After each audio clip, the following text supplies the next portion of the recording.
श्री सोमनाथ मंदिर की कथा। गुजरात प्रांत के काठियावाड़ क्षेत्र में समुद्र के किनारे सोमनाथ नामक विश्व प्रसिद्ध मंदिर में यह ज्योतिर्लिंग स्थापित है। पहले यह क्षेत्र प्रभास क्षेत्र के नाम से जाना जाता था। यहाँ के ज्योतिर्लिंग की कथा का पुराणों में इस प्रकार से वर्णन है। दक्ष प्रजापति की 27 कन्याएं थी।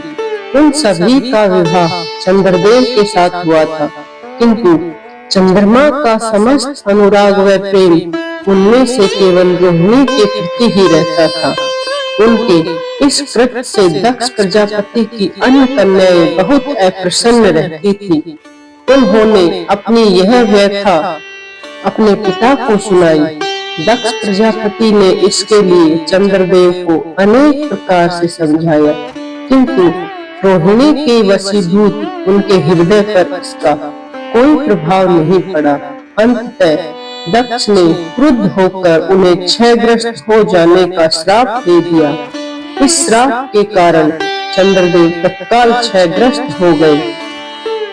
उनके क्षयग्रस्त होते ही पृथ्वी पर सुधा, शीत, लता, वर्षण का उनका सारा कार्य रुक गया।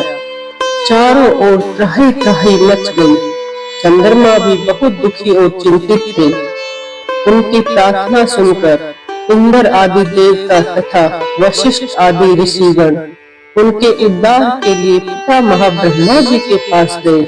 सारी बातों को सुनकर ब्रह्मा जी ने कहा, चंद्रमा अपने शाप विमोचन के लिए अन्य देवों के साथ पवित्र प्रभास क्षेत्र में जाकर मृत्युंजय भगवान शिव की आराधना करें। उनकी कृपा से अवश्य ही इनका श्राप नष्ट हो जाएगा और ये रोग मुक्त हो जाएंगे। उनके कथा अनुसार चंद्रदेव ने मृत्युंजय भगवान की आराधना का सारे कार्य पूरा किया। उन्होंने घोर तपस्या करते हुए 10 करोड़ बार मृत्युंजय मंत्र का जाप किया। इससे प्रसन्न होकर मृत्युंजय भगवान शिव ने उन्हें अमृतत्व का वरदान प्रदान किया। उन्होंने कहा, चंद्रदेव तुम शोक न करो, मेरे वर से तुम्हारा शाप मोचन तो होगा ही, साथ ही साथ प्रजापति दक्ष के वचनों की रक्षा भी हो जाएगी।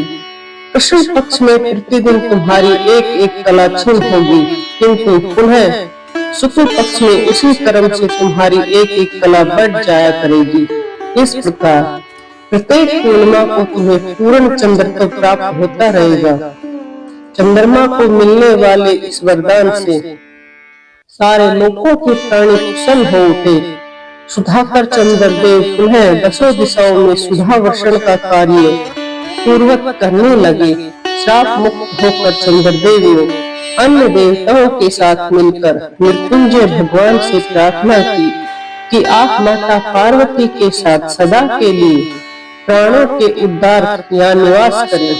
भगवान शिव उनकी इस प्रार्थना को स्वीकार करके ज्योतिर्लिंग के रूप में माता पार्वती के साथ तभी से यहाँ रहने लगी। पावन प्रभास क्षेत्र में स्थित इस सोमनाथ ज्योतिर्लिंग की महिमा महाभारत, श्रीमद् भागवत तथा स्कंद पुराण में विस्तार से बताई गई है। चंद्रमा का एक नाम सोम भी है। उन्होंने भगवान शिव को ही अपना नाथ स्वामी मानकर यहाँ तपस्या की थी। अतः इस ज्योतिर्लिंग को सोमनाथ कहा जाता है। इसके दर्शन, पूजन, आराधना से भक्तों के जन्म जन्मांतर के सारे पाप और दुष्कृत विनष्ट हो जाते हैं। वे भगवान शिव और माता पार्वती की अक्षय कृपा का पात्र बन जाते हैं।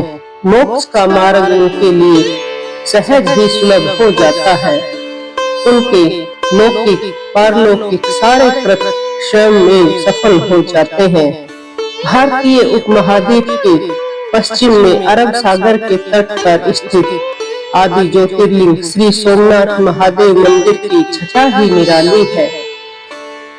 यह तीर्थ स्थान देश के प्राचीनतम तीर्थ स्थानों में से एक है। यह शिवलिंग शिव के 12 ज्योतिर्लिंगों में से पहला ज्योतिर्लिंग माना जाता है। ऐतिहासिक सूत्रों के अनुसार आक्रमणकारियों ने इस मंदिर पर 6 बार आक्रमण किया। इसके बाद भी इस मंदिर का वर्तमान अस्तित्व इसके पुनर्निर्माण के प्रयास और सांप्रदायिक सद्भावना का ही परिचायक है। 7वीं बार यह मंदिर कैलाश महामेरु प्रसाद शैली में बनाया गया है। धन्यवाद।